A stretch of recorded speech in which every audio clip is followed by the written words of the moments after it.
اس سال کا استقبال کرتے ہیں اپنے رب کے حضور دعاؤں سے، اس سے مانگتے ہیں کہ یہ نیا سال ہمارے لیے برکتوں والا، رحمتوں والا، عافیت والا، اور جو ہمارے مشکلات ہیں اس کی آسانی والا بن جائے۔ اپنے ہاتھوں کو اٹھائیے اور دعا میں شامل ہو جائیے۔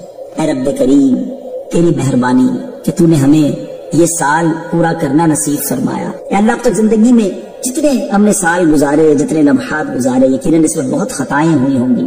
اے کریم، تیرے دربار میں ہم التجا کرتے ہیں، اب تک جتنے گناہ کیے تمام صغیرہ کبیرہ گناہوں کو معاف فرما، ہماری خطاؤں سے درگزر فرما۔ اے اللہ، ہم سے ناراض نہ ہونا رب کریم، اے رب کریم ہم سے راضی ہو جائے۔ اے اللہ، پچھلے گناہ معاف کر دے اور اگلی زندگی ہمیں نیکیوں والی گزارنے کی توفیق عطا فرما۔ اے کریم، تیرے خزانوں میں کمی نہیں، بہت سارے ایسے لوگ بھی ہمارے ساتھ دعا میں شامل ہوں گے جو بیمار ہوں گے۔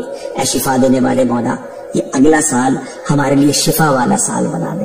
اے اللہ، حرمین کی حاضری کے لیے جو تڑپ رہے ہیں، یہ آنے والا سال ہم سب کو مکہ پاک اور مدینہ طیبہ کی حاضری نصیب فرما۔ اسی سال میں حج بھی نصیب فرما۔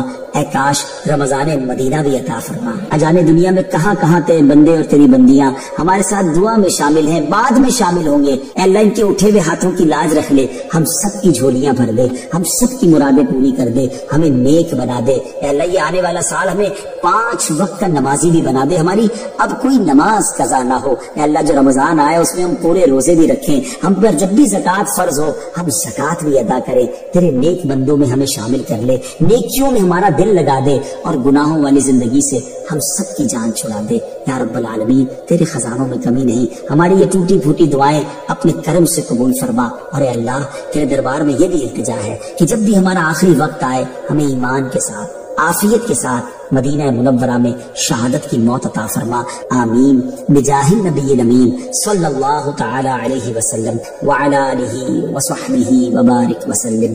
جب دم واپسی ہو یا اللہ، سامنے ہو روضہ رسول اللہ اور لب پہ ہو لا الہ الا اللہ محمد رسول اللہ۔